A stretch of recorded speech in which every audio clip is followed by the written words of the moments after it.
வாக்குச்சாவடிகளில் செயலியில் கிடைத்த தகவல்களை கணக்கிட்டதால் வாக்குப்பதிவு சதவிகிதத்தில் மாறுபாடு ஏற்பட்டதாக மாநில தேர்தல் அதிகாரி சத்யபிரதா சாஹூ விளக்கம் அளித்துள்ளார்.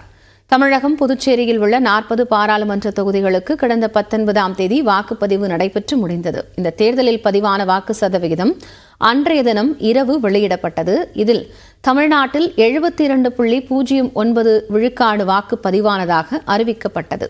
ஆனால் மறுநாள் வாக்கு சதவிகிதத்தை வெளியிட்ட தேர்தல் ஆணையம் தமிழகத்தில் 69.94% பதிவானதாக தெரிவித்தது. குழப்பம் அடங்குவதற்குள் இந்திய தேர்தல் ஆணையம் 3வது முறையாக இறுதி வாக்குப்பதிவு சதவீதங்களை வெளியிட்டது. அதில் தமிழகத்தில் 69.72% வாக்குகள் பதிவானதாக இறுதி பட்டியல் அறிவிக்கப்பட்டது.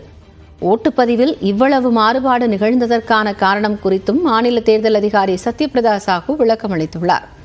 வாக்குப்பதிவு சதவீதத்தில் ஏற்பட்ட வேறுபாட்டிற்கு செயலியே காரணம் என்றும், செயலியில் கிடைத்த தகவல்களின் அடிப்படையில் சதவீதம் கணக்கிடப்பட்டதால் மாறுபாடு ஏற்பட்டதாகவும் கூறினார்.